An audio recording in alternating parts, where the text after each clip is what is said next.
Selamat malam Bapak, Ibu, dan teman-teman. Perkenalkan, nama saya Rini Elsasiante dengan NIM 170300319 kelas A semester 7 dari program studi sosiologi. Video yang saya buat ini merupakan tugas ke-14 dari mata kuliah sosiologi terapan, di mana pada bagian awal perkenalan bahwa internet ada di mana-mana dalam kehidupan sehari-hari. Di internet kita dapat mencari informasi, merencanakan perjalanan, membaca koran, artikel, berkomunikasi dengan orang lain dengan menggunakan email, pesan instan, Instagram, ruang obrolan, telepon, internet, papan diskusi, meetings, konferensi video, musik, dan radio, dan masih banyak kegiatan lainnya yang dapat kita gunakan menggunakan internet. Bagian yang kedua membahas mengenai pengorganisasian diri dan kerjasama. Bab ini memperkenalkan gagasan pengorganisasian diri sebagai landasan teori yang nantinya akan digunakan untuk membuat konsep hubungan internet dan masyarakat. Pertama, yaitu prinsip-prinsip sistem pengaturan dan pengaturan diri diperkenalkan. Maka pengertian organisasi mandiri diartikan sebagai formulasi filosofi kuliah. Dan yang kedua, mengenai gagasan alternatif tentang pengaturan diri sebagai lembaga sistemik kooperasi yang dikembangkan. Dan yang terakhir, beberapa kesimpulan yang ditarik. Yang berikut, bagian yang ketiga membahas mengenai dialektika dan evolusi, di mana teori dari karya ini penekanannya pada pemikiran dialektis dan bentuk Marxian dari dialektika, tetapi bukanlah sejarah membuktikan bahwa Marxisme dan dialektika mendapatkan semuanya salah. Pada bagian yang berikut membahas mengenai masyarakat modern sebagai sistem dinamis. Masyarakat modern dicirikan oleh antagonisme antara penentuan nasib sendiri dan heteronomi, inklusif dan eksklusif, kerjasama dan persaingan. Heteronomi, eksklusif dan persaingan adalah ciri-ciri domain yang membentuk karakter keseluruhan masyarakat kontemporer. Ada beberapa akumulasi persaingan modal dalam sistem ekonomi modern. Yang pertama, seperti dalam semua formasi masyarakat, dalam kapitalisme barang-barang diproduksi dengan memuaskan kebutuhan manusia. Cara spesifik ini dilakukan membedakan masyarakat yang berbeda formasi. Dalam kapitalisme, proses produksi didasarkan pada fakta itu pelaku ekonomi menghasilkan barang yang dijual di pasar, setelahnya produksi untuk mencapai keuntungan yang memungkinkan investasi ulang. Yang berikut, akumulasi persaingan modal dalam sistem politik modern. Dalam masyarakat modern, sistem negara adalah unit organisasi mandiri. Ini didasarkan pada prosedur dan institusi yang terorganisasi yang membentuk kerangka kerja persaingan untuk mengumpulkan kekuasaan dan modal politik. Berikut akumulasi persaingan modal dalam sistem kebudayaan modern. Kapitalisme adalah formasi sosial antagonisme yang didasarkan pada pembagian ke dalam kelompok sosial yang bersaing untuk ekonomi, politik, dan modal budaya. Struktur kelas yang bertingkat ini menghasilkan perjuangan sosial yang bertujuan untuk mengumpulkan modal tertinggal di tangan kelompok tertentu dengan mengorbankan kelompok lain. Yang berikut implikasi persaingan dan akumulasi untuk ekosfer dan teknosfer. Sejak abad ke-15, pemikiran pencerahan yang membentuk hati dari ideologi modernisme menganggap alam terutama sebagai mesin pasif dan sesuatu yang perlu dikendalikan dan dikuasai oleh manusia. Masyarakat dan alam telah dianggap sebagai dua ranah terpisah. Alam dan teknologi masyarakat modern diciptakan oleh logika persaingan dan akumulasi. Pencerahan menyebabkan perpindahan dari sihir ke ilmu pengetahuan, ritual hingga teknologi, keyakinan agama hingga nalar dari alam ke masyarakat. Bagian yang keempat membahas mengenai kebangkitan transnasional kapitalisme informasi.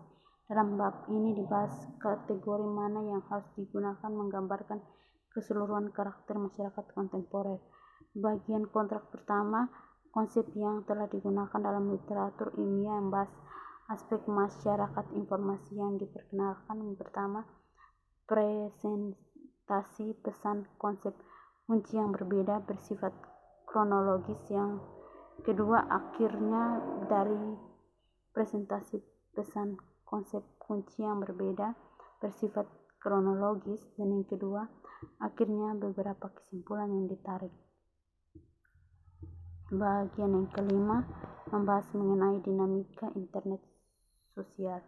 Diketahui dengan baik bahwa internet berasal dari ARPANET, desentral, jaringan komunikasi berbasis komputer militer yang didirikan tahun 1960-an oleh pemerintahan Amerika Serikat dan diperkirakan akan selamat dari serangan nuklir. Aplikasi penting berbasis internet telah misalnya Terminal, FTP, Copher, Lister, Sphere, dan jaringan lainnya.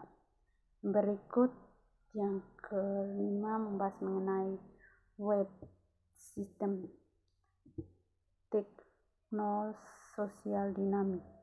Pada web 1.0 didominasi oleh struktur tekstual hyperlink. Dalam arti web 1.0 sistem pengorganisasian mandiri yang dinamis. Munculnya di www artinya munculnya situs website baru. Struktur web berubah secara dinamis. Halaman yang menghilang muncul kembali dalam bentuk alternatif dicerminkan pada layanan lainnya. Bagian yang keenam membahas mengenai persaingan dan kerjasama dalam ekologi informasi. Dalam bab 3 telah ditunjukkan bahwa masyarakat modern ada antagonisme antara kekuatan alam dan cara produksi yang disebabkan oleh fakta bahwa kepentingan kompetitif dalam akumulasi modal mendominasi kooperasi esensi masyarakat. Dengan munculnya internet, kenyataan ini diajukan bagaimana hubungan manusia alam berubah. Wacana tentang ini pernyataan dominasi mengasumsikan bahwa teknologi informasi dan komunikasi membawa perubahan menuju keberlanjutan ekologi. Ketujuh membahas mengenai persaingan dan kerjasama ekonomi internet. Dalam bab ini, proses kerjasama dan persaingan di internet ekonomi dianalisis.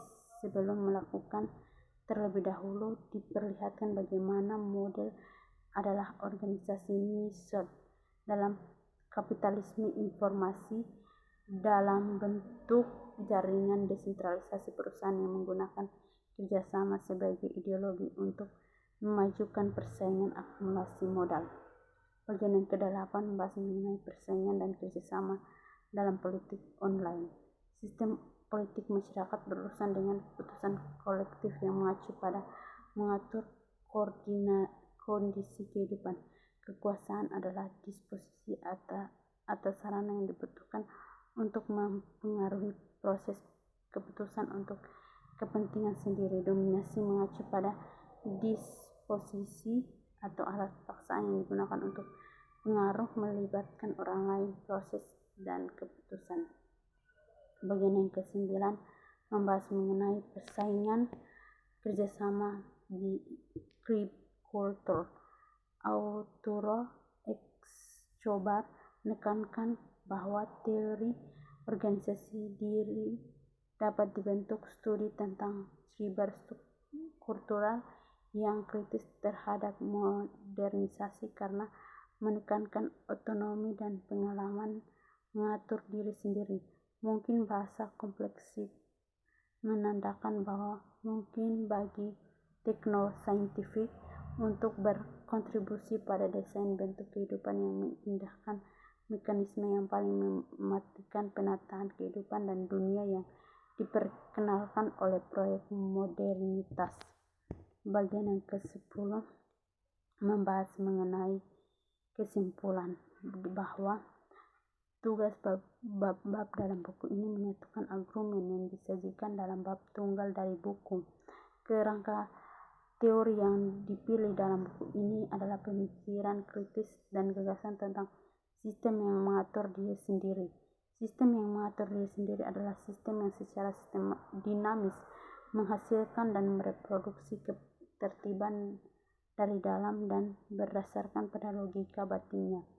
Ia bersifat kreatif dan yaitu dirinya sendiri menyebabkan dan menghasilkan dirinya sendiri. Sistem semacam ini adalah sistem dialektis dalam arti dinamikanya dapat dijelaskan dalam istilah Hegel. Sekian video singkat dari saya mengenai buku ke-14 dari mata kuliah Sosiologi Terapan. Terima kasih.